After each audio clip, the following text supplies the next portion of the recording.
Luego el que escuche la grabación dirá, uy, el ponente estaba tan intimidado que no se atrevió ni a empezar, ni a emitir. Pues eso, gracias al compañero por la presentación. Muchas gracias a la CNT por la invitación. Es cierto que fue a través de Mike, que por desgracia no ha podido venir, pero bueno, extiendo el agradecimiento a toda la organización y muchas gracias a todos vosotros y vosotras por venir. Entonces, bueno, yo reconozco que estoy un poco intimidado porque la verdad es que yo no soy ni ecologista ni anarquista.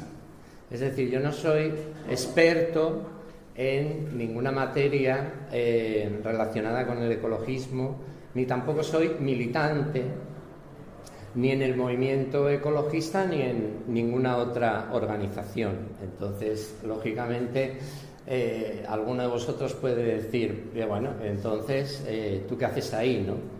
Y la explicación es que yo escribí un libro que acaba de mencionar el compañero, que se titula Los vicios del ecologismo, con la palabra vicios entre comillas, lo cual es muy importante.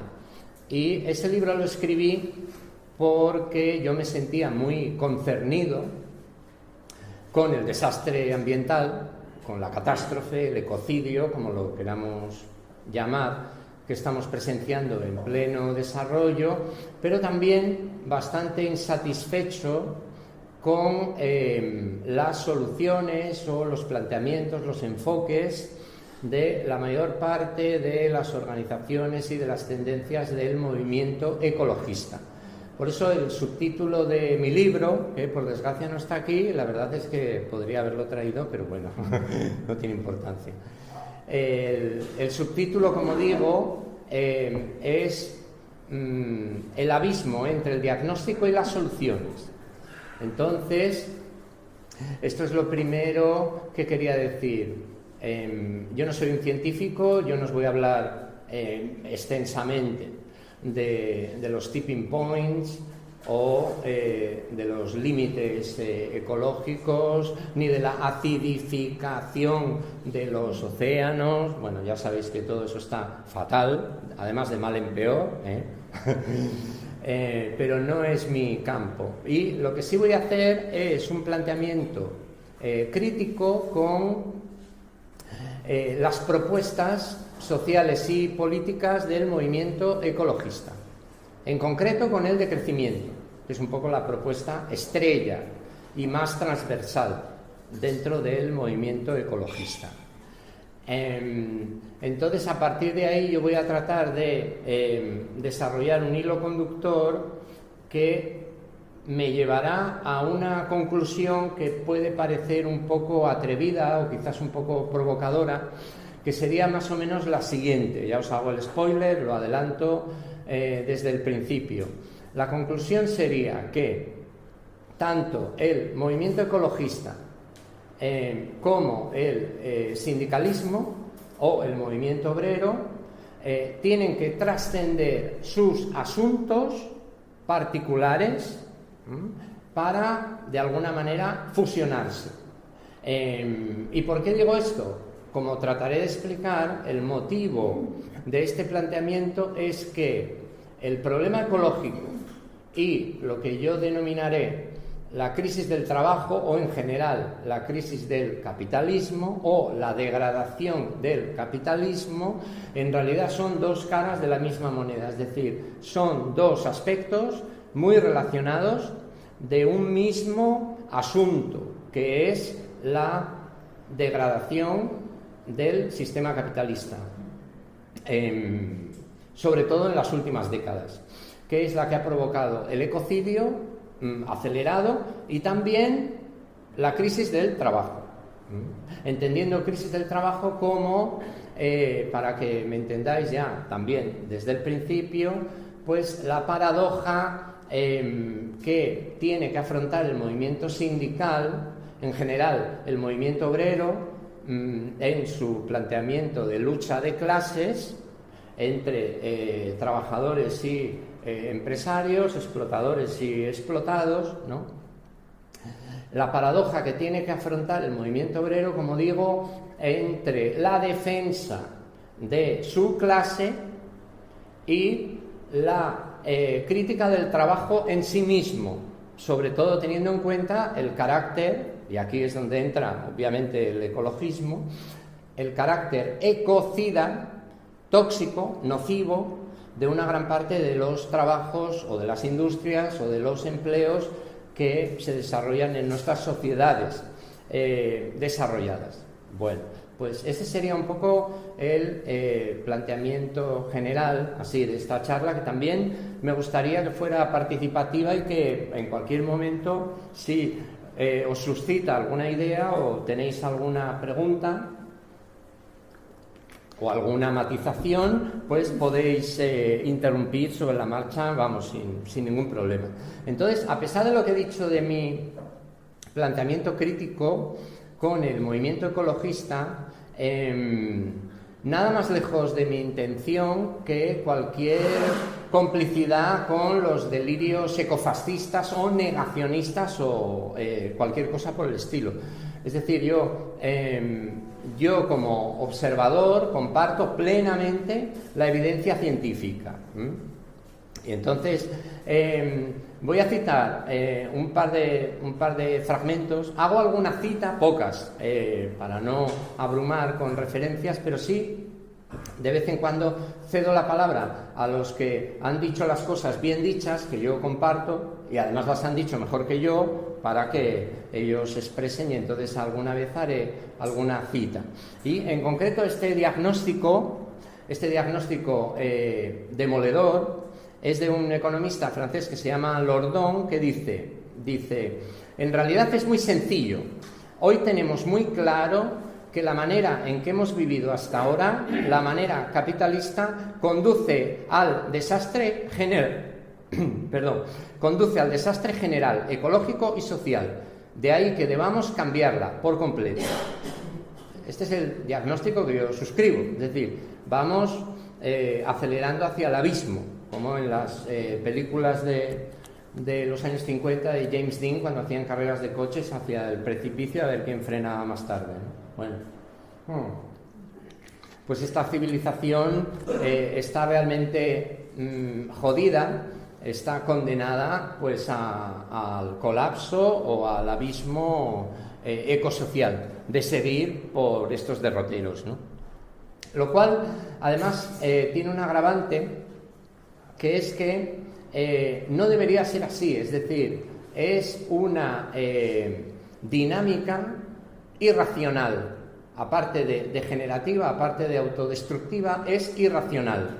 Entonces, como dice Antonio Turiel, que yo creo que todos le conoceréis, porque es, yo creo que el ecologista más famoso en España, al menos.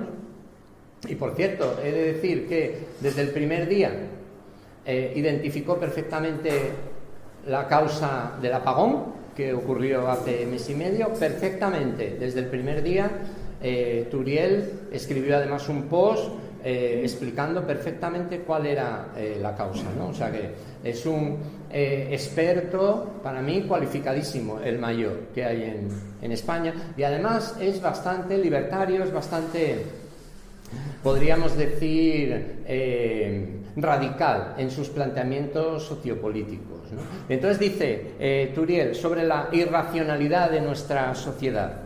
Dice: lo más paradójico de la situación actual es que es técnicamente factible garantizar un estándar de vida similar al que actualmente se disfruta en Europa, con un consumo energético y material 10 veces inferior al actual, a través de cambios en el estilo de vida y de la implementación de tecnologías apropiadas.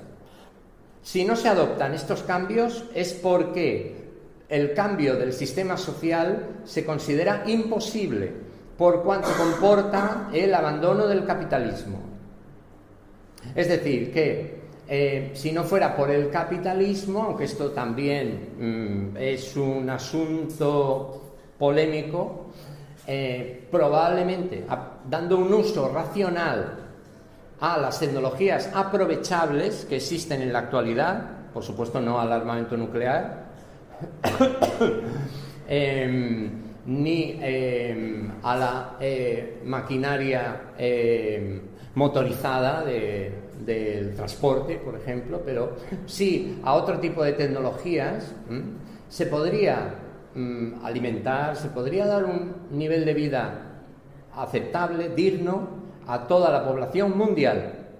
Eso es algo que indica la aberración del modelo en el que vivimos, ¿no? Bueno, pues dicho esto, simplemente para corroborar que el diagnóstico es demoledor y que yo lo comparto, es decir, que el desastre hacia el que nos encaminamos es inapelable, ¿no? Entonces ahora lo que voy a tratar de desarrollar es la tesis que os decía al principio en 4 etapas fundamentalmente.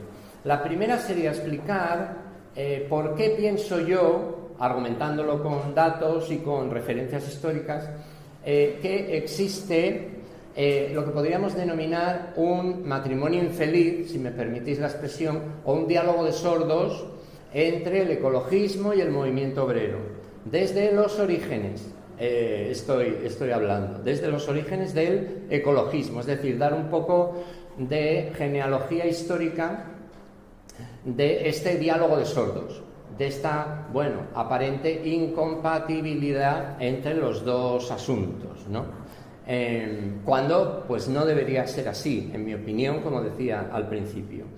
En segundo lugar, voy a tirar un poco de este hilo avanzando hacia la propuesta estrella del ecologismo, que es el decrecimiento. Voy a explicar cuál es el planteamiento mayoritario dentro del decrecimiento y también cuál es mi crítica, es decir, cuál es mi reserva hacia este paradigma, vamos a decir, hacia este enfoque, dentro del acuerdo, es decir, dentro de la sintonía, como digo, con el diagnóstico. Pero también tengo que constatar un poco el distanciamiento en cuanto a las soluciones.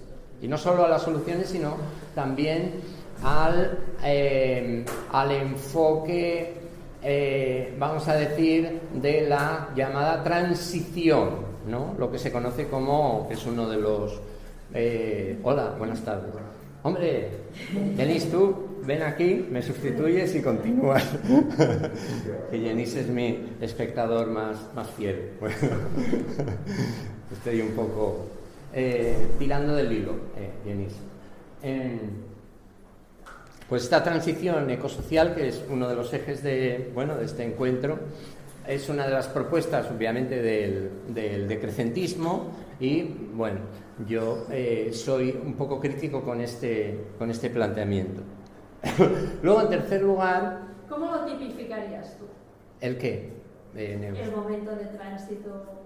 Bueno, yo, dicho así un poco rudamente, si me lo permites, diría que no habrá transición.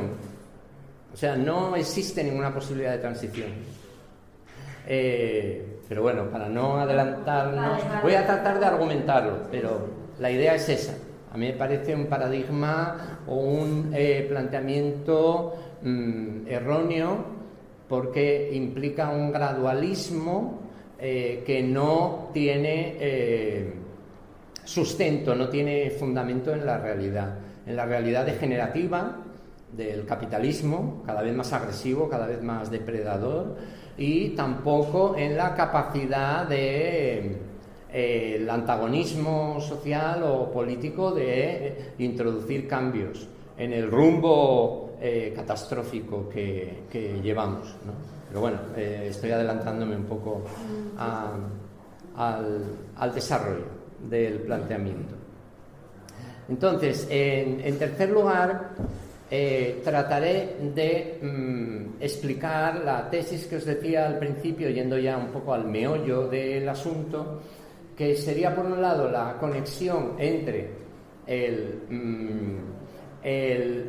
ecologismo como movimiento que quiere detener la catástrofe ecosocial y, por otro lado, el movimiento obrero, Y lo que haré será tratar de argumentar que los dos asuntos en realidad, como decía antes, son partes de un mismo problema, mucho más de fondo, que es la evolución de la organización social capitalista. Y entonces, pues, ese será, digamos, el núcleo de mi tesis. Y entonces, partiendo de ahí, si los dos asuntos, digamos, que son dos prismas, dos enfoques del mismo problema, pues entonces habría que tender, de alguna manera, a la fusión, a la unificación, y superar este diálogo de sordos, superar esta aparente incompatibilidad, ¿no? Bueno, y luego ya por último, si queda tiempo y no estamos muy cansados, pues trataré de proponer pues algún atisbo, alguna solución o alguna propuesta transformadora que yo creo que iría en el buen sentido, en la buena dirección, ¿no? Bueno, entonces, en cuanto al primer punto, trataré de responder un poco a esta pregunta, ¿no? ¿Por qué surgió el ecologismo y también por qué surgió este diálogo de sordos entre los dos movimientos, entre los dos asuntos? Yo lo resumiría en 4 causas que yo creo que nos van a ayudar a entender un poco esta mutua incomprensión o este alejamiento. El ecologismo surge como el resto de los movimientos, o sea, aquí la evolución es muy similar a la del feminismo, por ejemplo, incluso al pacifismo, el movimiento antinuclear, etcétera. Después de mayo del 68, más o menos alrededor de esa fecha. Esa sería la referencia clave. Y a partir de aquí, pues, comienza el desarrollo de estos nuevos movimientos sociales, ¿no? En concreto, el surgimiento del ecologismo tiene, así, en mi opinión, resumiéndolo mucho, cuatro causas principales. La primera sería la evidencia científica. No sé si conocéis un informe que se titula Los límites del crecimiento, el informe sobre los límites del crecimiento, que es un informe muy famoso, muy pesado también, un megapestiñazo, por cierto, yo lo leí, pero por otro lado muy interesante y con una evidencia científica abrumadora, ¿no? Que se publicó en el año 72 por un encargo del MIT, el famoso Instituto Tecnológico de Massachusetts, ¿no? Al Club de Roma, que el Club de Roma era como una especie de organización, sigue siéndolo, una organización no gubernamental, pero financiada, pues eso, por todas las multinacionales, etcétera, ¿no? Y en este informe, un matrimonio también con otros expertos, pues desarrollaron un modelo que llaman de dinámica de sistemas, en el cual modelizaban un poco la trayectoria más probable de nuestra civilización, ¿no? Tomando, no voy a entrar en los detalles, pero sí que voy a ir a la conclusión. La conclusión era la incompatibilidad entre el modelo industrial, económico, de desarrollo, sobre todo de los países occidentales, y la conservación de un mínimo de recursos, es decir, la sostenibilidad de los recursos, de los materiales utilizados en la industria moderna, en las tecnologías que existen en el capitalismo moderno, ¿no? Entonces la conclusión era muy rotunda.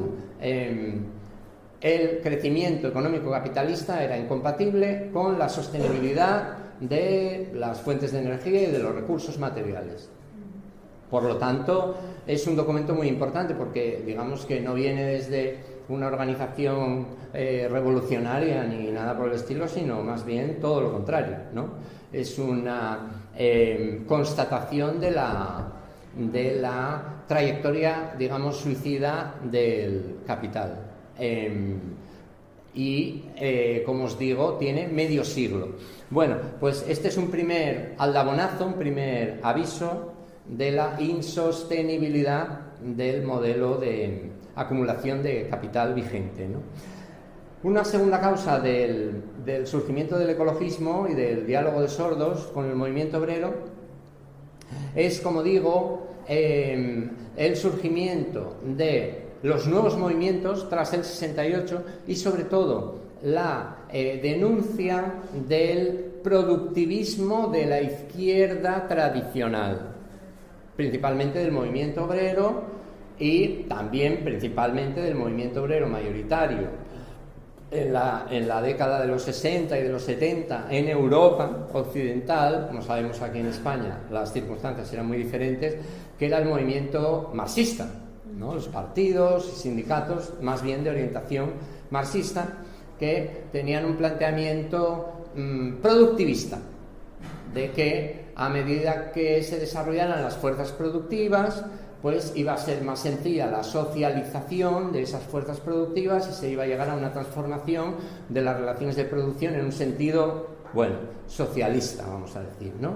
La apropiación de los medios de producción. Bueno, pues el movimiento ecologista dice, ojo, que esto no funciona así. Esto no funciona así porque las fuerzas productivas no son solo productivas, sino también destructivas. Y no nos llevan hacia ninguna hipótesis u horizonte liberador, ¿no? Sino más bien todo lo contrario, ¿no? Hacia la catástrofe. Bueno, hay muchos autores y tal, no voy a entrar en ello, pero creo que se entiende el planteamiento. En tercer lugar, en estos años, en la década de los 70, surge lo que se conoce como economía ecológica. Hay un libro muy famoso, que es también un tremendo megapestiñazo y tal, que yo no fui capaz de acabar, porque además es muy técnico, que se llama La ley de la entropía y el proceso económico, que es de un autor que se llama Georgescu Robben,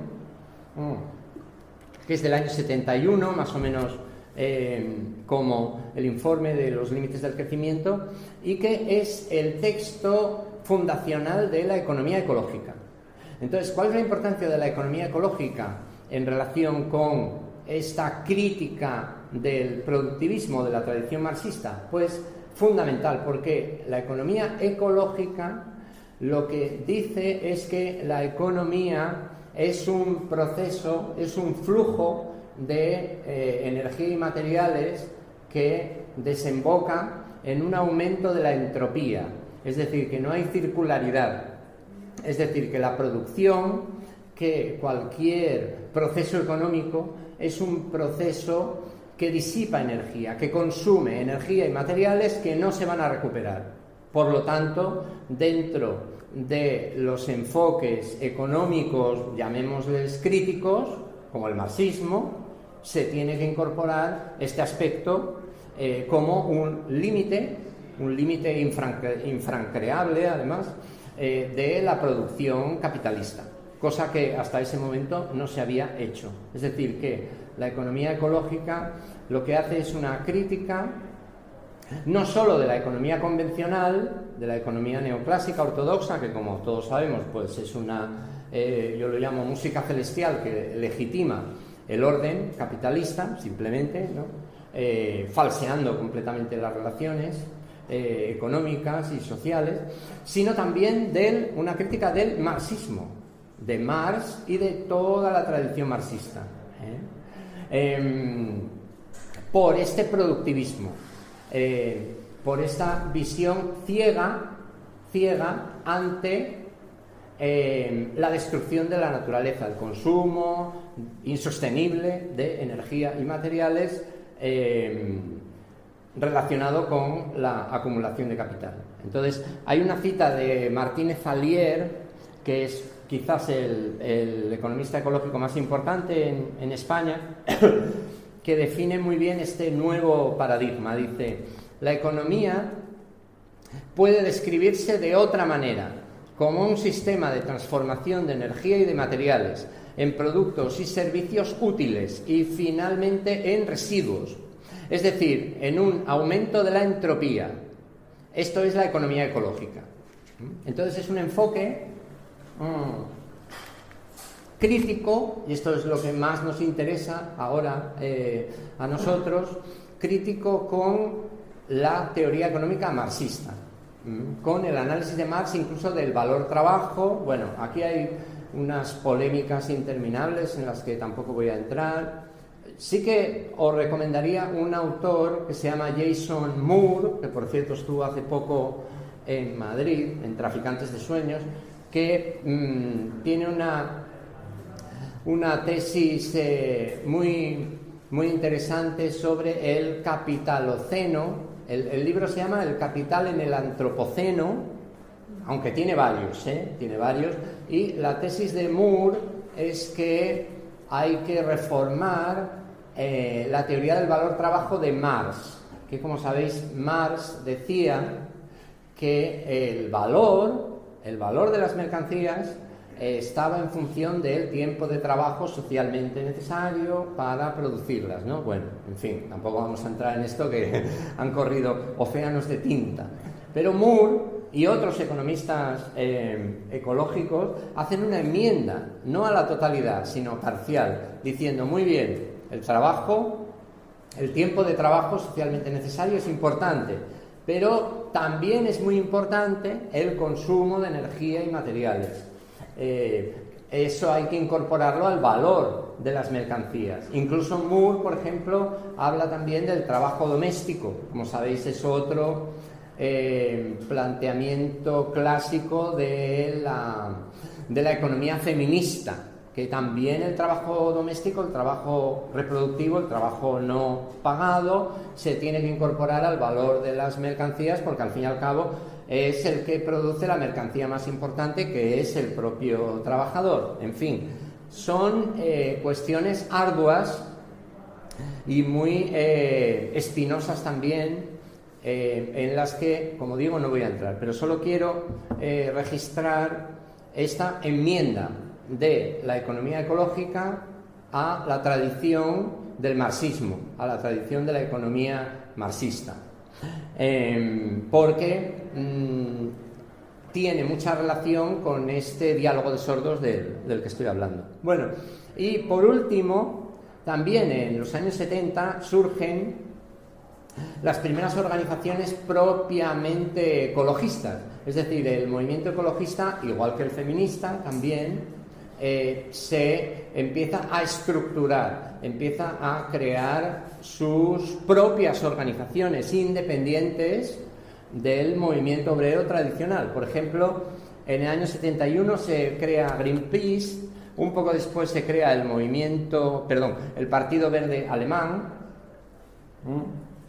que fue el primer partido ecologista, que en su momento tuvo rasgos bastante radicales, aunque ahora, como sabéis, pues prácticamente se ha convertido en una organización de derechas, belicista, rabiosamente neoliberal, etcétera. Bueno, una cosa horrible, vergonzosa, ¿no? Porque siguen conservando el nombre, como aquí el PSOE, que sigue conservando el nombre, pero bueno, solo queda de su historia eso y poco más, ¿no? Bueno. También surge el movimiento pacifista y antinuclear en los años 70, en concreto en Cataluña hubo un comité antinuclear, en el que tuvo un papel muy importante un filósofo que yo admiro mucho, que se llama Manuel Sacristán, que era el CANC, Comité Antinuclear de Cataluña, que se creó también de poco después de la muerte de Franco. Y también en estos años 70 comienzan las famosas cumbres de la ONU, que todos conocemos, ¿no? Que, bueno, más allá de las críticas, pues también son un aldabonazo de aviso de el itinerario catastrófico hacia el que estamos abocados, ¿no? Es cuando surge el concepto de desarrollo sostenible, cuando se empieza a estudiar en profundidad el cambio climático. Estamos hablando, bueno, yo tengo 59 años y yo lo recuerdo perfectamente, es decir, que es algo que ocurrió en vida, hace 40 años, que surgieron estas cuestiones, ¿no? Como algo candente y además urgente, ¿no? Bueno, pues estos 4 rasgos, como veis, conforman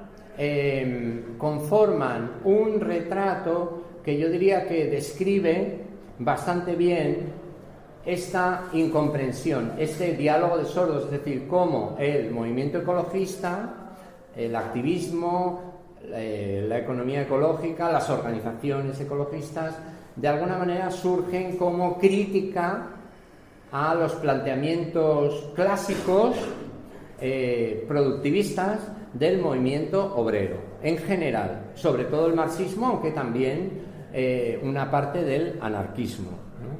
Entonces, bueno, pues aquí comienza este matrimonio infeliz, entre comillas, ¿no? Bueno, dime. Sí, yo quería plantear también si quizás sería importante tener en cuenta como la primera inicial de los posicionamientos de un acercamiento a la naturaleza por parte de las clases más dominantes y pudientes que empiezan a valorarla como un espacio de confort, de diversión y de conexión con el medio antes del periodo que estás comentando, ¿no? Quizás más siglo XIX o algo así. Sí. Surge también de eso, de una postura que no está ligada con la clase trabajadora ni con los problemas de los mismos, como un factor más, ¿no? A tener en cuenta quizás ese factor, pero no sé si la quinta, el quinto punto podría ser desde que ya parte de esta gente que tiene el acceso a los recursos de una visión romántica, ¿no? Como pasa en muchos aspectos también culturales y demás. Sí, es muy interesante esto que dices, sí. Hay como una especie de paradoja, ¿no? Entre, por un lado, la responsabilidad en la destrucción, porque estas clases dominantes son las responsables de la destrucción, y por otro lado, el escapismo, es decir, este escapismo idílico de retorno a la naturaleza y de disfrute de los parajes prístinos y paradisíacos y todo esto, ¿no? Bueno, pues claro que sí. También hay una gran tradición por ejemplo, en el anarquismo de Kropotkin y de William Morris y de otros autores, ¿no? que van en esta misma dirección. Pero sigue siendo un planteamiento, digamos, prístino, es decir, de pureza, ¿no? Es el retorno a la naturaleza como un lugar puro, ¿no? Pero sin este componente de choque, ¿no? De la civilización industrial con los ecosistemas y el medio ambiente terrestre, ¿no? Eso es más moderno, como estamos hablando. Bueno, en segundo lugar voy a hacer una breve taxonomía, porque creo que es importante también para encuadrar el tema, de los distintos tipos de ecologismo. Es decir, estamos hablando del surgimiento del ecologismo, pero claro, el ecologismo, pues, como el ser de Aristóteles, si me permitís la pedantería, se deriva de muchas maneras diferentes, ¿no? Entonces, bueno, yo lo distingo en una línea de demarcación, creo que muy sencilla, que es que hay un ecologismo que no va en serio, que es el ecologismo del capital, el greenwashing, y hay otro ecologismo que sí va en serio. Y la línea de demarcación es muy sencilla y se resume en lo que yo llamo, bueno, en el libro, el término maldito, que es el capitalismo, es decir, el ecologismo que no habla del capitalismo o que, porque representa directamente al greenwashing del capital, o porque tiene una visión, vamos a decir, naif, ambientalista, ¿no? De que se puede corregir el rumbo dentro del sistema actual, ¿no? Pues ese es un ecologismo que no va en serio, en mi opinión, porque no sitúa correctamente la causa. Y si uno está hablando de un problema pero no sitúa la causa, pues entonces todo se deshace en buenas intenciones, o bueno, ya sabéis, las declaraciones estas de cambios en los hábitos, de reducir, reutilizar, reciclar, etcétera, que no digo que no sea importante, ¿no? Pero poner el acento en las decisiones individuales cuando Arcelor, por poner un ejemplo, o el Pentágono, sin ir más lejos, ¿no? Que ahora están muy atareados, si me permitís el sarcasmo, ¿no? Pues el Pentágono es la institución más contaminante del planeta, con muchísima diferencia, todo el aparato militar industrial estadounidense contamina más, si no recuerdo mal, que un país de tamaño medio. El Pentágono, que es solamente el ejército de Estados Unidos, solamente entre comillas, contamina más que Suecia, por ejemplo, ¿no? Bueno, en fin, pues este ecologismo que no va en serio, yo lo ejemplificaría en un dato, más que un dato, bueno, en un discurso, que es el discurso del cero neto, que no sé si lo conocéis, que es el discurso que suelen desarrollar en las cumbres del clima, pero también todas las grandes corporaciones capitalistas. Hace poco leía, poco quiere decir la semana pasada, que Ryanair, que como todos sabemos es una empresa con gran preocupación medioambiental, que tiene una actividad muy ecológica y muy respetuosa con el medio ambiente, pues Ryanair iba a alcanzar el cero neto, es decir, la neutralidad de carbono en el año 2050. Largo me lo fías, como decía. Bueno, pero ellos hacen ese discurso, hacen esa declaración, igual que Repsol, igual que el Banco de Santander, etcétera, ¿no? ¿Y por qué dice Ryanair que van a alcanzar la neutralidad de carbono en el 2050? Porque van a seguir soltando mierda, eso sí, un poco más perfumada, porque el combustible va a ser, un diésel de menor octanaje o no sé qué, es decir, menos contaminante, pero esa contaminación la van a mitigar o compensar plantando arbolitos en Senegal o en Ghana o siempre en países del, vamos a llamarlo, tercer mundo, ¿no? Es decir, que las emisiones que hacen estas empresas en su actividad ordinaria, ¿no?, las compensan teóricamente, es toda una falacia pseudocientífica, pero es el discurso del capital, es el greenwashing por antonomasia, ¿no? Las compensan, bueno, plantando arbolitos. Lo digo en sentido literal, es decir, además causan unos destrozos terribles, expulsan a las comunidades que viven en estos lugares para desarrollar sus plantaciones, claro, a golpe de talonario, bueno, con todo el poder y la influencia que tienen, ¿no?, estas grandes corporaciones. Bueno, pues el cero neto, lo que llaman la neutralidad de carbono, es el discurso verde del capital, pero es además el tema estrella de todas las cumbres de la ONU. Es decir, cuando la ONU en realidad propone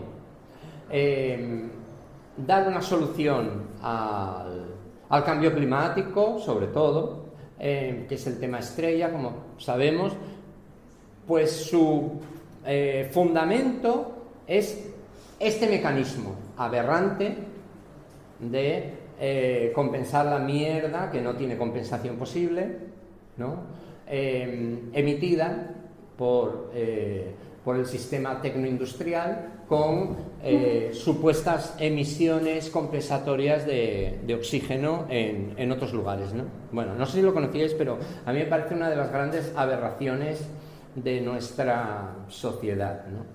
Bueno, entonces habría más cosas que decir sobre esto, pero vamos directamente a lo que nos interesa, que es al ecologismo que sí va en serio, es decir, al ecologismo anticapitalista, al ecologismo que sí sitúa la raíz del problema correctamente, es decir, que no hace acrobacias para evitar mentar la bicha, vamos, para evitar llamar a las cosas por su nombre. Y entonces, dentro de este ecologismo transformador o consecuente, habría dos tendencias que además siguen un poco la tradición también del movimiento obrero, que serían la tendencia ecosocialista o el ecologismo político, y por otro lado la tendencia anarquista, libertaria, que sería el ecologismo social. Esa es la línea de demarcación entre estas dos sensibilidades, estas dos almas del movimiento ecologista, como digo, transformador del ecologismo. Por ejemplo, cuando hablemos, bueno, ahora rápidamente, del decrecimiento, comprobaremos que, curiosamente, podríamos decir, estas dos tendencias confluyen en la propuesta decrecentista, al menos a grandes rasgos, con alguna excepción. Entonces, cuando hablo de ecosocialismo, también el ecosocialismo tiene las dos almas clásicas del movimiento obrero entre el reformismo, la opción reformista y la opción revolucionaria. En esto yo no voy a entrar porque es bastante conocido, ¿no? Existen incluso propuestas como la del Green New Deal, que comentábamos aquel día, que se inscribe supuestamente dentro del ecosocialismo. En fin, hay una modulación, hay una gradación, pero el denominador común, que esto tampoco es en absoluto sorprendente, sería el estatismo, es decir, el estatismo, la confianza en la utilización del Estado burgués, en principio capitalista, para realizar una transformación en un sentido ecológico, ambiental y radical, además, una transformación radical.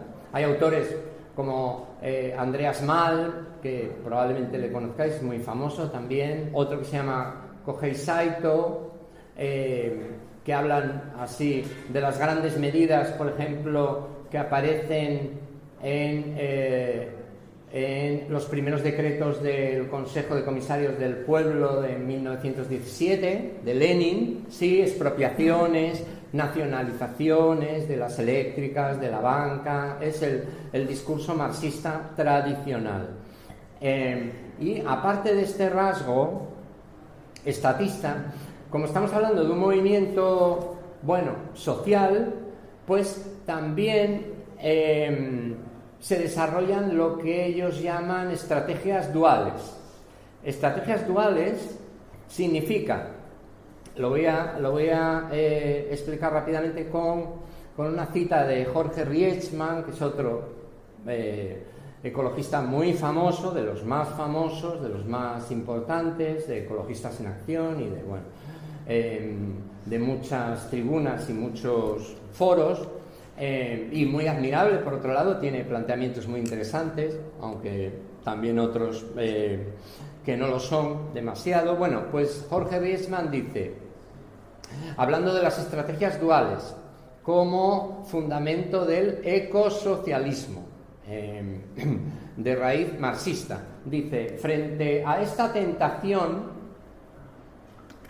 fijaros cómo lo dice, frente a esta tentación de refugiarse en los márgenes, aquí se refiere al anarquismo, en su renuncia a la conquista del Estado, dice, frente a esta tentación de refugiarse en los márgenes, el ecosocialismo afirma, no renunciamos a la transformación del Estado, de manera que llegue a ser alguna vez de verdad social, democrático y de derecho. Ya sabéis que es el primer artículo de la Constitución española, ¿no? Bueno, pues esta cita yo creo que resume un poco esta esencia estatista, que puede ser también un enorme melón que se puede abrir, pero en mi opinión es un error garrafal por parte de los que tienen esta confianza. Yo aquí, igual por eso estoy aquí, por eso me habéis invitado, sí que tengo un planteamiento totalmente libertario.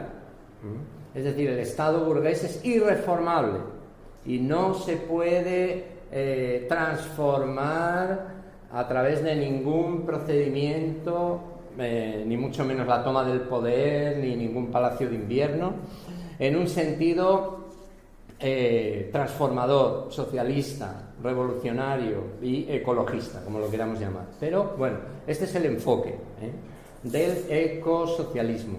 Y luego, por otro lado, está el denominado ecologismo social, que es el de raigambre de tradición anarquista. Entonces, bueno, aquí, ¿cuál es la diferencia principal? Pues no hace falta que os lo diga. El ecologismo social, las obras de Bookchin, que conoceréis, Murray Bookchin, es uno de los pioneros, las obras de Adrián Almazán, por ejemplo, de Carlos Taibo, de Miguel Amorós, etcétera, de los ecologistas de tradición o de orientación anarquista, es la negación de las estrategias duales, el antiestatismo, así de sencillo, es decir, el anarquismo, como indica su propia tradición, es incompatible con una visión, vamos a decir, neutra o utópica de la transformación del Estado burgués en un sentido socialista. Bueno, yo creo que esto... Entonces, el ecosocialismo más libertario, ¿qué es lo que propugna? Bueno, aquí es donde voy a entrar ahora, pero fundamentalmente soluciones libertarias de autoorganización, de lucha por la defensa del territorio y también propuestas decrecentistas. También. Y esto es un poco el meollo del asunto, así que voy a dejar las tendencias dentro del ecologismo y vamos con el siguiente punto, que sería la propuesta estrella, en la que confluyen, como digo, un poco sorprendentemente, estas dos almas del ecologismo, que es el decrecimiento. Bien. Entonces, la cuestión es, bueno, el decrecimiento surge aproximadamente en la década del 2000. Hay un autor que se llama Latouche, que no tiene interés, en mi opinión, está muy influenciado por Ivan Illich, y encima además es utópico, reformista. Para mí los reformistas son los más utópicos que hay, cuando normalmente nos acusan a nosotros, a los radicales revolucionarios de utópicos, pues yo les devolvería el epíteto, ¿no? Y este Latouche, bueno, dice que el capitalismo se puede reformar, que a él no le gusta hablar de anticapitalismo, que los mercados pueden funcionar, en fin, no os lo recomiendo, aunque es el fundador o creador de la propuesta decrecentista, en concreto en un libro del año 2004 que se titula, si no recuerdo mal, aunque puedo estar equivocado, Decrecimiento o barbarie, aunque aquí en esta referencia puedo estar equivocado, pero el libro es del año 2004, Latouche escrito. Bueno, como os digo, en mi opinión no tiene interés. Y el decrecimiento surge como respuesta un poco al fracaso del movimiento antiglobalización, que bueno, los que sois muy jóvenes, la mayoría de vosotros quizás no lo recordéis, porque ya han pasado casi 20 años, pero en el cambio de siglo fue el movimiento social más importante, ¿no? La confluencia de, bueno, pues las sensibilidades así alternativas, vamos a decir, ¿no? En un movimiento que lo llamaban movimiento de movimientos, ¿no? Pero eso desapareció sin dejar rastro, desapareció de la faz de la tierra, ¿no? De una manera sorprendente, que bueno, no es el tema ahora, así que no vamos a entrar. Pero en el movimiento antiglobalización la propuesta ecológica era el desarrollo sostenible. Entonces, cuando desaparece el movimiento antiglobalización y, por ejemplo, la ONU empieza a hacer gala, empieza a hacer bandera del desarrollo sostenible como una forma de greenwashing en realidad, ¿no? Aparte de lavado verde de muchas corporaciones que también utilizan este concepto, pues entonces el ecologismo rechaza esa idea del desarrollo sostenible, afirma que el desarrollo capitalista no puede ser sostenible, que es un oxímoron, ¿no? Y entonces a partir de ahí, simplificándolo mucho, que estoy siendo así muy simplista, pero bueno, la idea yo creo que es correcta. A partir de ahí, de ese hilo, surge la propuesta del decrecimiento como una sustitución del desarrollo sostenible. Entonces, por ejemplo, una de mis críticas es la insuficiencia del concepto o paradigma de decrecimiento para enmarcar un proyecto de transformación radical. Es decir, una de mis críticas es que el decrecimiento no responde a las expectativas que crea. Es decir, con el planteamiento básico del decrecimiento no se sustenta un proyecto de transformación radical, revolucionario. Eso es lo que voy a tratar de argumentar así rápidamente, que ya nos lleva también al nudo gordiano del asunto. Entonces, por ejemplo, un ejemplo de esta insuficiencia es una de las definiciones más conocidas del decrecimiento, que no puede ser más sintética, más minimalista casi, que es el título de un libro, de un bestseller de un economista de aquí de Barcelona que se llama Jason Hickel, cuyo libro se titula Menos es más. Menos es más. También hay otra formulación un poco alternativa que es mejor con menos. Bueno, muy bien. Pero como podéis ver, pues digamos que no es un dechado de concreción, ¿no? Es decir, que uno puede estar de acuerdo en ese denominador común, pero a partir de ahí empieza el problema, a partir de ahí empieza lo importante, ¿no? Eso es una constatación de la insostenibilidad del modelo de acumulación, pero el problema empieza ahí precisamente para el movimiento ecologista, como digo, social y político, ¿no? Entonces, bueno, dentro del decrecimiento, que es algo que para mí desde fuera es muy sorprendente, coexisten estas dos almas, es decir, hay un decrecimiento ecosocialista, incluso reformista, Green New Dealer, Emilio Santiago Muiño, Más Madrid, no sé si los conocéis, todos se declaran decrecentistas, ¿no? También hay un decrecimiento ecosocialista radical, Jorge Rietzmann, que no está de acuerdo, por ejemplo, con el Green New Deal. El Green New Deal, ya sabéis que es la transición energética o la implantación de energías renovables como sustitución de las fósiles, ¿no? Bueno, eso es lo que están discutiendo, es decir, hasta qué punto esa transformación o esa transición es viable o es ecológica realmente en un marco capitalista de Estado burgués, ¿no? Esa es la discusión. Pero bueno, yo creo que es una discusión vana o vacua, porque en realidad es evidente que eso es inviable, es decir, que no habrá una transición energética dirigida por Iberdrola, por Endesa, bueno, yo creo, o por el Banco de Santander, ¿no?, que financia muy generosamente todos estos proyectos. Pero estas dos tendencias se enmarcan en el paradigma decrecentista. I, dime, Neus. Disculpa, on encaixaries l'Antonio Turiel que abans en parlaves dins d'aquesta taxonomia? Sí, buena pregunta. Turiel es decrecentista. Sí. Decrecentista. Sí, pero yo diría... Perquè ell va tenir una confrontació. Sí, muy fuerte. Él tuvo un enfrentamiento fortísimo, bueno, incluso con acusaciones personales de fascista. Però tampoc el veig a l'altra banda. Sí, él, aunque no se defina así, digamos, directamente, yo creo que entra dentro de la condición libertaria o la ideología libertaria, sí.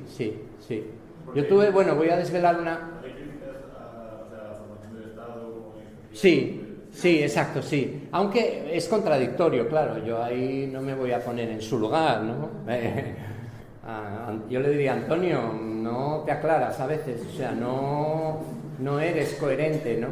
Pero bueno, voy a desvelar una pequeña, intimidad, o bueno, tampoco es nada. Cuando yo publiqué el libro, tuvimos un intercambio en Twitter, o como se llame, Y me dijo que le había gustado, aunque también se enfadó porque le critiqué, pero bueno, eso ahora no viene a cuento. Pero que sí, que el libro le había gustado mucho y que compartía conmigo la creencia en la imposibilidad de utilizar al Estado para la transformación necesaria hacia una sociedad sostenible, realmente sostenible, ¿no? Esto fue una comunicación personal. Pero luego él también, claro, quizás por ir mucho a los platós, él es muy posibilista. Sí, claro, entonces él pues habla de las reformas, que habría que... Pero, por ejemplo, hay un detalle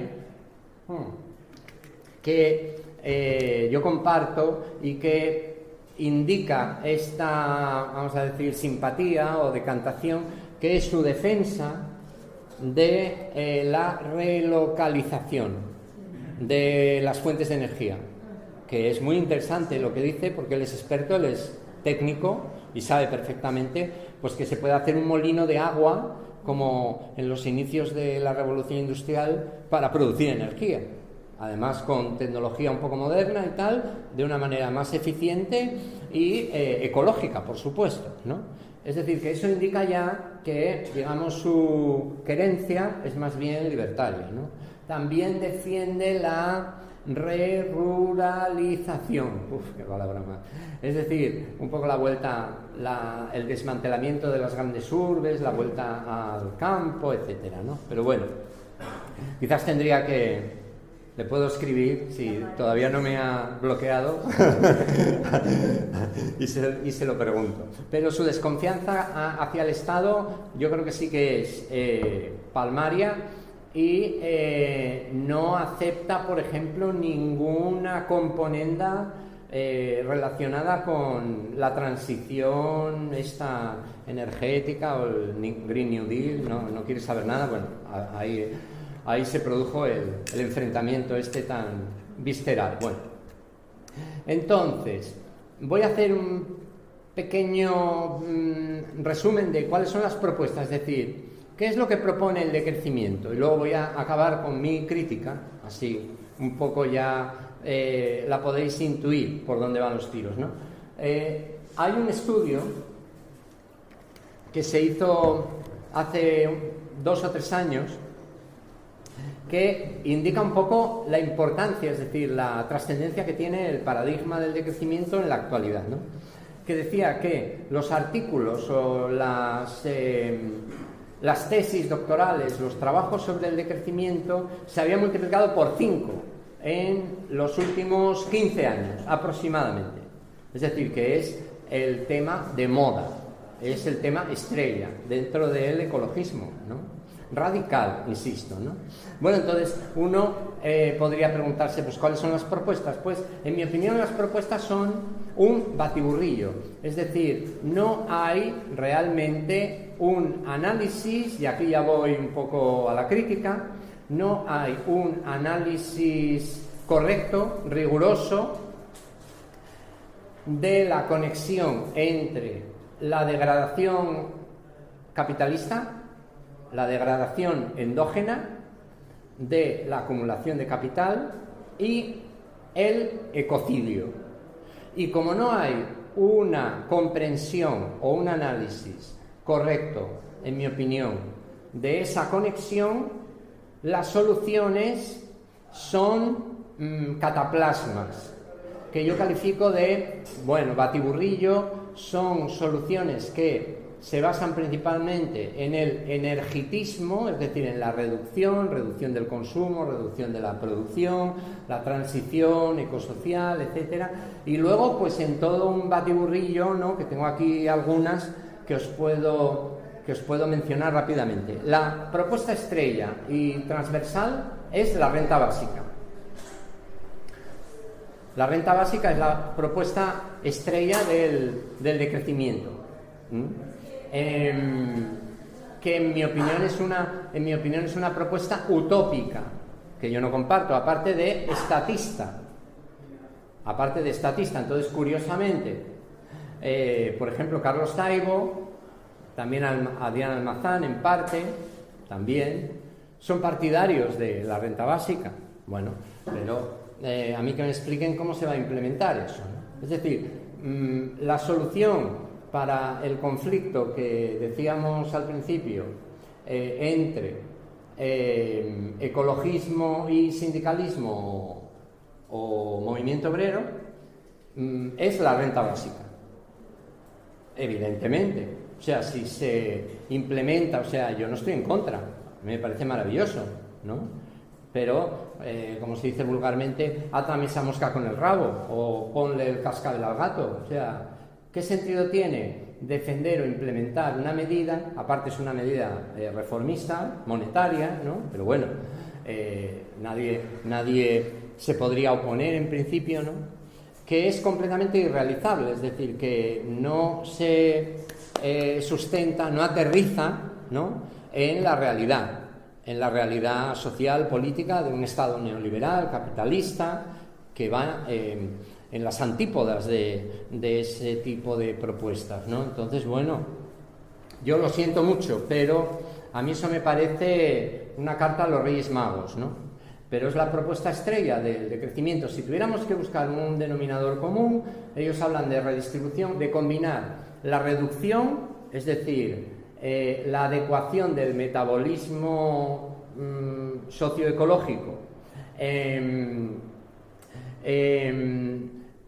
con los recursos, la sostenibilidad, es decir, los recursos existentes, ¿no? Eso es la reducción. Y luego, en segundo lugar, la redistribución de la riqueza. Es el segundo pilar de las propuestas decrecentistas. Lógicamente, pues no puede haber una mayor redistribución de la riqueza que con una renta básica universal, ¿no? Pero bueno, también son partidarios, en general, todo esto son medidas así un poco aleatorias, de la soberanía alimentaria, anticolonialismo, la movilidad sostenible, la relocalización, lo que comentábamos antes, las finanzas éticas, monedas locales, comercio de proximidad, turismo sostenible, la climatización de las viviendas, ¿no? Todo esto son medidas que aparecen ahí espigadas un poco en la mayoría de los textos o de las propuestas de los defensores del decrecimiento. Pero bueno, a mí lo que me parece, como digo, es que todas estas propuestas adolecen de un defecto principal, y es que omiten, dicho así de una manera, perdón, me estoy poniendo un poco solemne, dicho así de una manera coloquial, ponen el carro delante de los bueyes, es decir, omiten la causa real del ecocidio, que es la degradación del capital. Entonces, es empezar la casa por el tejado, porque si tú omites la causa principal del problema que quieres resolver, pues hombre, en el mejor de los casos vas a poner algún parche, vas a poner alguna cataplasma, pero poco más, no vas a ir a la raíz del problema, ¿no? Esto, sí, adelante. Disculpa, no sé si te voy a hacer spoiler, pero es que he escuchado que decías, como hablabas muy a menudo a lo largo de todo lo que has expuesto hasta sí. ahora, el concepto de degradación del capital. Sí. Pero creo que no sé si lo podrías definir un poco. Claro, mira. Oye, muchísimas gracias. Parece que estamos conchavaos porque es justo. Parece que te he chantajeado para que me hagas la pregunta. Te agradezco mucho que me hagas esa pregunta. Entonces, ¿en qué consiste esta degradación del capital? Que es, ya os digo, es como el meollo de quizás lo poco que yo os pueda aportar sería esta cuestión, ¿no? Porque también afecta, obviamente, a vuestro asunto, ¿no? Al tema obrerista sindical. Como sabéis, Marx lo explica muy bien y no es algo complicado, es decir, el capitalismo tiene una dinámica endógena que se llama técnicamente, voy a decirlo técnicamente, pero es muy fácil de entender, aumento de la composición orgánica del capital. Es decir, El capitalista sustituye mano de obra por tecnología, innova. De hecho, el capitalismo casi se puede considerar la historia de una continua revolución de los medios de producción. Esto yo creo que no requiere de más explicación. Entonces, ¿qué ocurre con esta dinámica endógena, como digo, que es el aumento de la composición orgánica del capital? El trabajo muerto, el aumento del trabajo muerto, la sustitución del trabajo vivo por trabajo muerto. Lo que ocurre son dos cosas.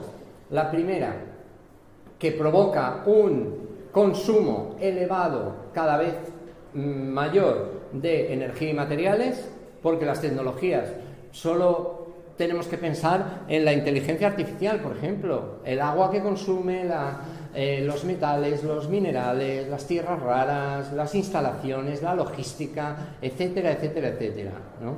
Es decir, el capitalismo, la dinámica endógena es ecocida y es destructora de los recursos, como bien argumentaron los economistas ecológicos hace ya medio siglo, ¿no? Es incompatible esta dinámica con una mínima conservación medioambiental, ¿no? Bueno, entonces ahí es donde está realmente el origen del ecocidio. Es decir, que la propia dinámica de la acumulación de capital es ecocida.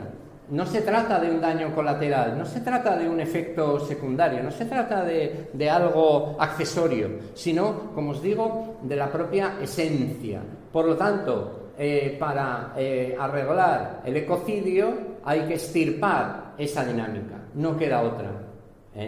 Otra cuestión es cómo se hace eso, que, bueno, pues es actualmente algo completamente utópico. Pero, por desgracia, esa es la realidad. Por desgracia. Dime, Jenis, perdona.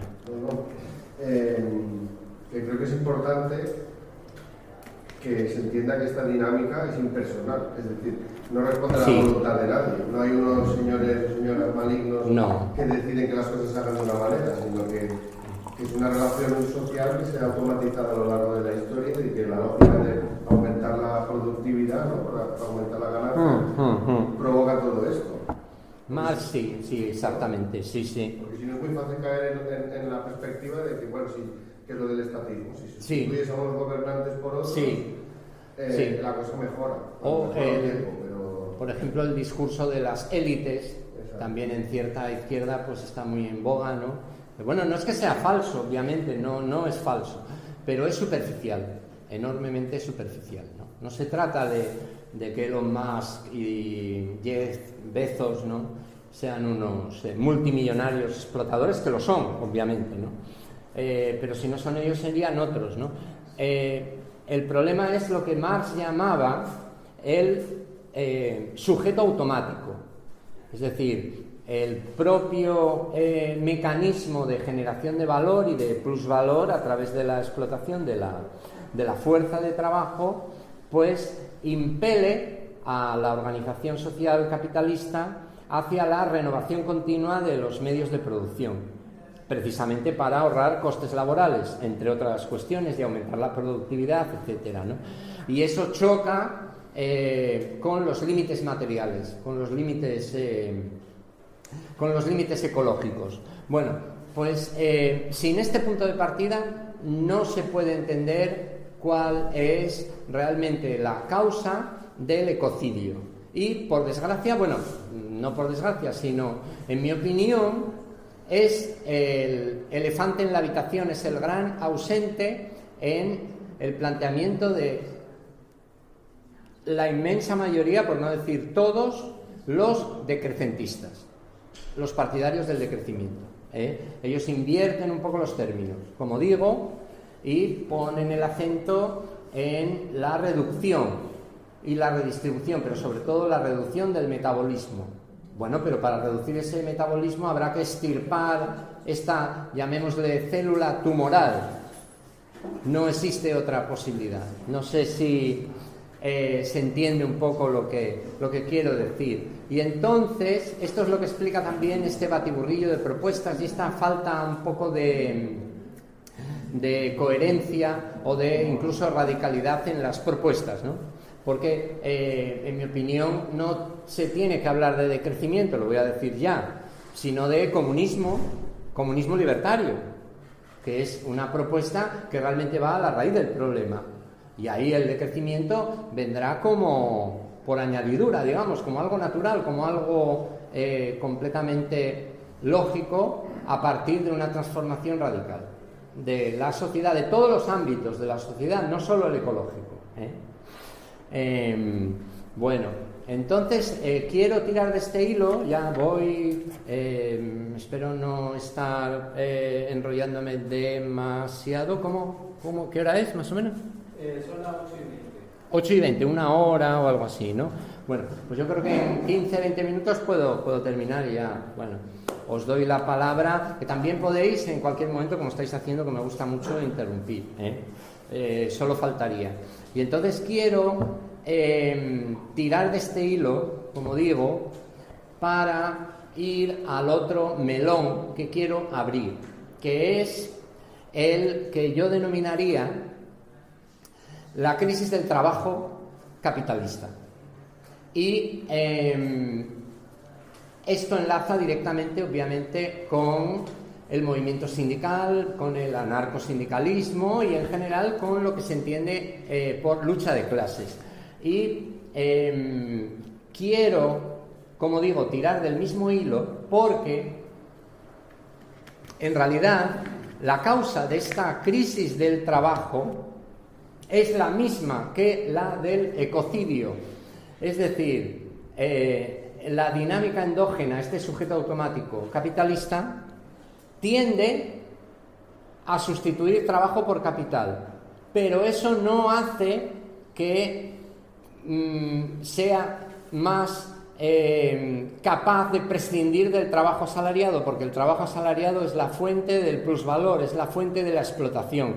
Entonces, la paradoja que os quiero transmitir, que yo creo que es muy importante tenerla en cuenta, es que esta dinámica endógena del capital, por un lado, destruye la mayor parte de los puestos de trabajo productivos, pero por otro lado no reduce el tiempo de trabajo, ni reduce las ocupaciones, ni reduce la necesidad de seguir explotando a la mano de obra asalariada. Y entonces esto lleva, bueno, a varias consecuencias, todas muy, muy importantes, ¿no? Pero una de esas consecuencias es que la inmensa mayoría de los trabajos o de los empleos que existen actualmente son improductivos, nocivos o, como digo, superfluos, es decir, no deberían existir y solo existen por las necesidades de valorización del capital.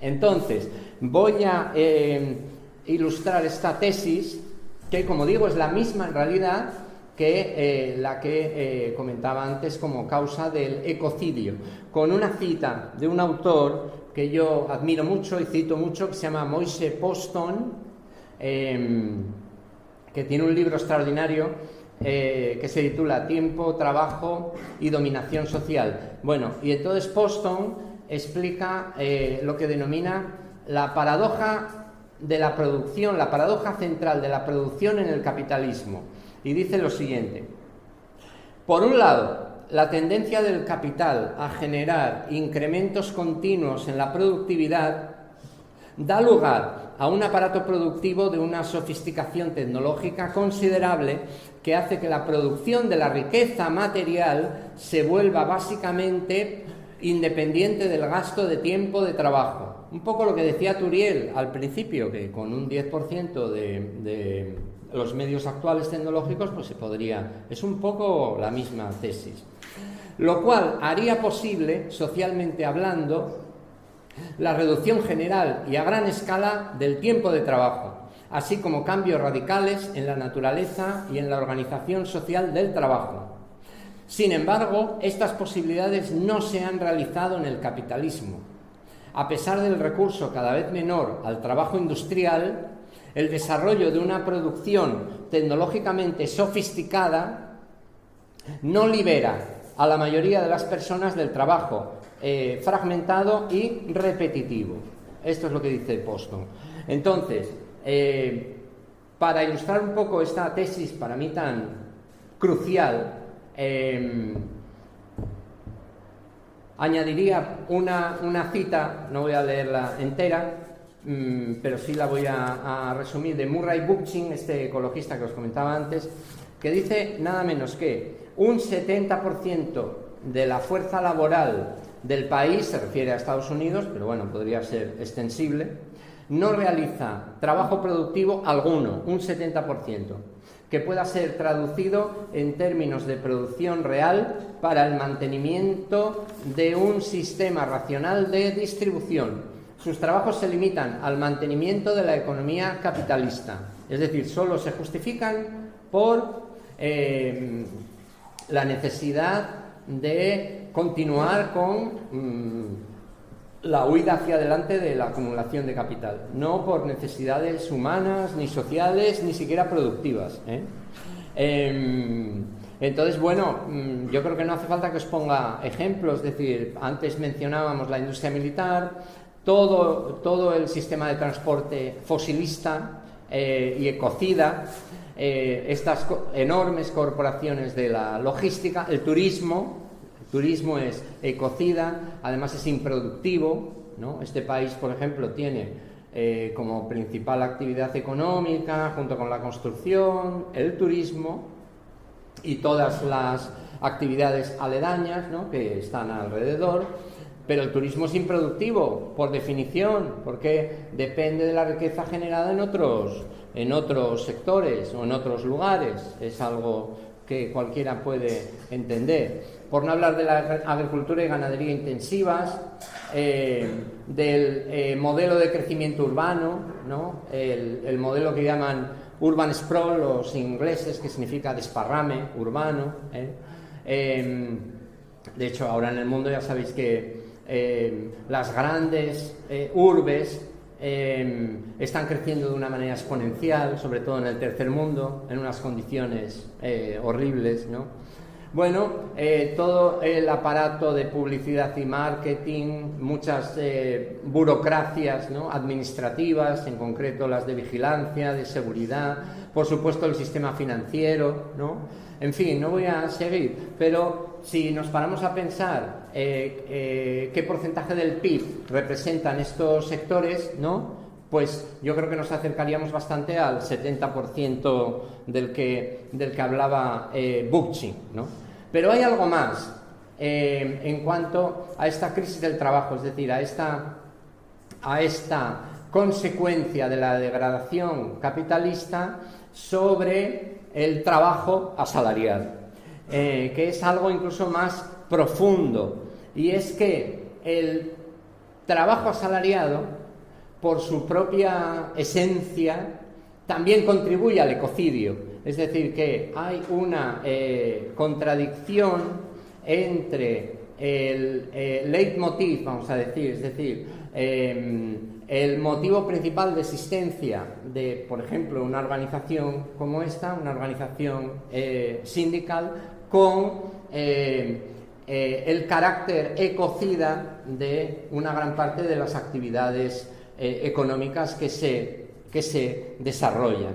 Entonces, para ilustrar esto, que es un tema muy polémico, es un tema muy complicado también, ¿no?, muy arduo, realmente. Yo la verdad es que no tengo una solución, obviamente, ¿no?, pero simplemente quería ponerlo sobre la mesa porque es un problema real, ¿no? Os voy a citar dos referencias muy rápidas también. Una de un autor que se llama Corsino Vela, que es un autor interesante. Él no es anarquista, es más bien marxista, pero es un marxismo abierto, bueno, un poco que intersecta con el anarquismo. Bueno, tiene varios análisis sobre lo que llama él la crisis terminal, es decir, que sintoniza mucho con este discurso, ¿no? Y dice Corsino Vela sobre esta contradicción entre el sindicalismo y el ecologismo, vamos a decirlo así. Dice: la reivindicación del puesto de trabajo, por un lado, es una forma de reivindicar un lugar en el capital, en la relación social capitalista. Pero por otro, se vuelve una imposibilidad práctica, puesto que es la misma relación social del capital la que liquida el puesto de trabajo. Esto es lo que decíamos antes de esta contradicción, ¿no?, principal del capitalismo. Y dice Corsino Vela: la movilización sobre ese plano induce a la frustración y a la impotencia en quienes dejan de tener valor para el capital. La otra cita es de Miguel Amorós, que es un pensador anarquista que yo admiro mucho, puedo decir amigo también, y que también sigue un poco esta línea de argumentación. Hace poco ha sacado un artículo que os recomiendo, que se titula El anarcosindicalismo en los malos tiempos. Está disponible en línea y es muy, muy interesante. Y dice, Amorós dice lo siguiente: si los sindicatos restringen su ámbito de actuación al mundillo laboral, se sitúan en el mismo frente que los capitalistas, puesto que deliberadamente ignoran tanto el carácter prescindible de la mayoría de los empleos como su nocividad.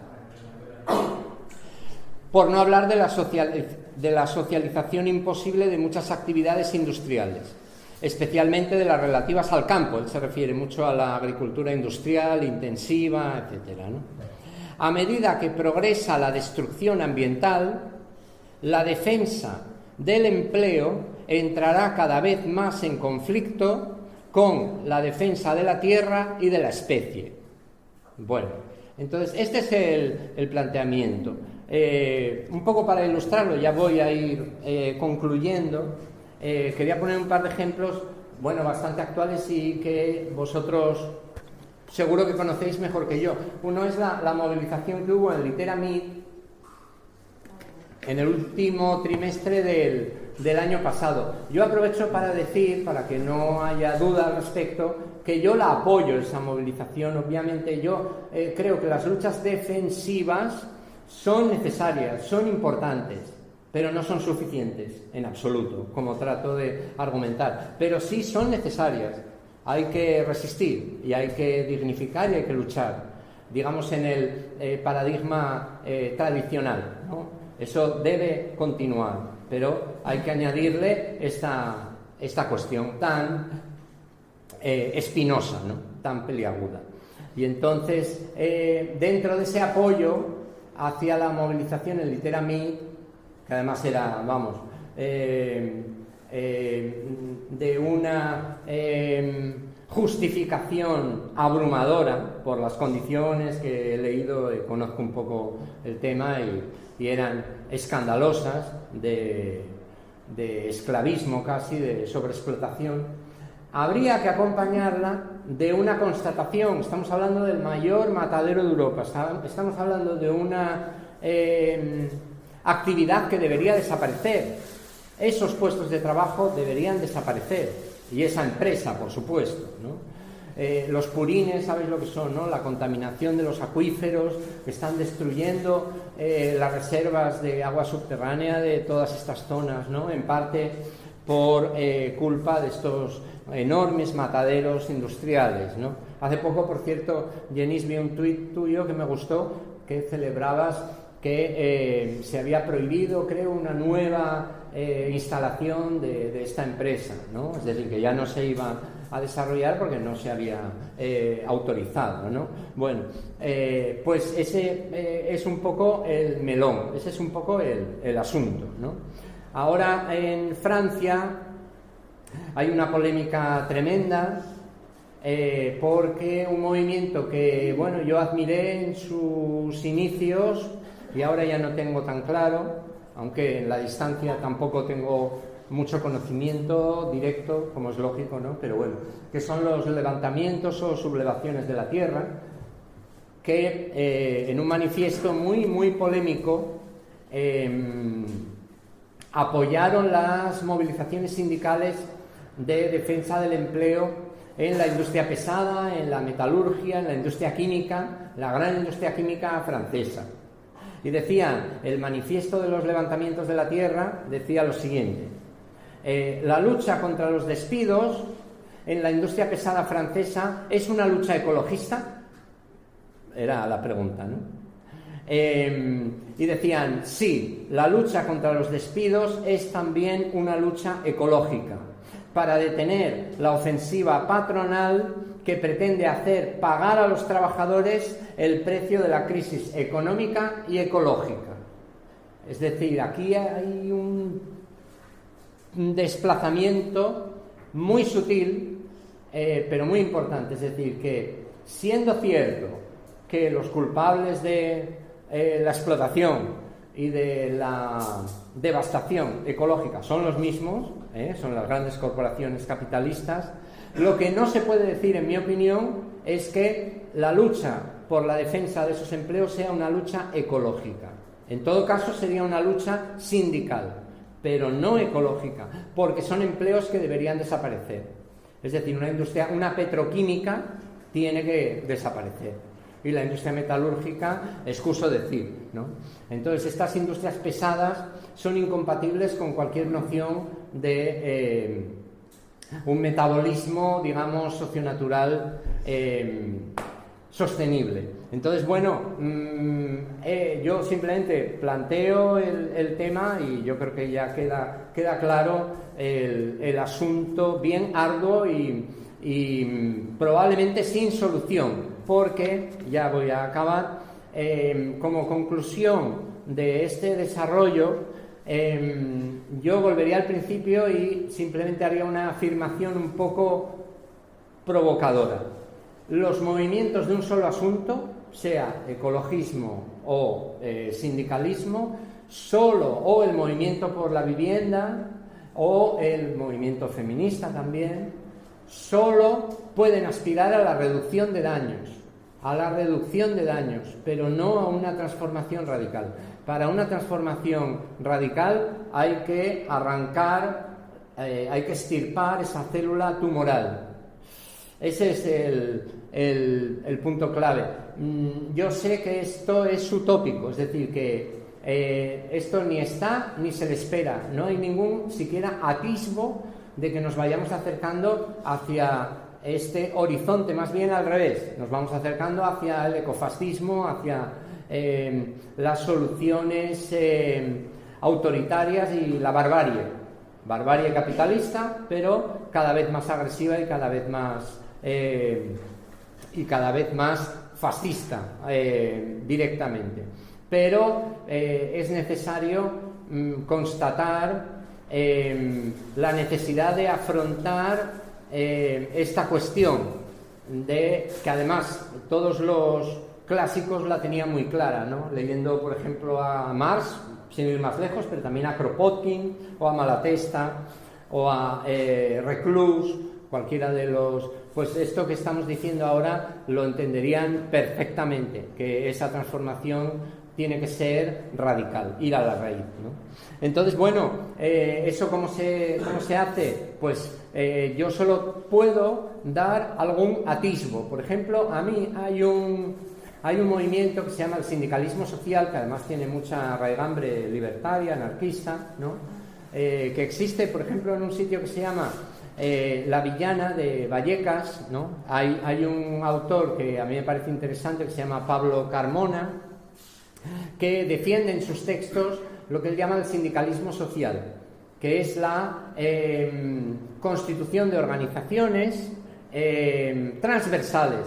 Es decir, que si recordáis, pues el sindicalismo anarquista, por ejemplo, de los años 20, 30, ¿no? También era un sindicalismo social que hacía huelgas de alquileres, que defendía a las mujeres, que tocaba los aspectos relacionados con la vida cotidiana.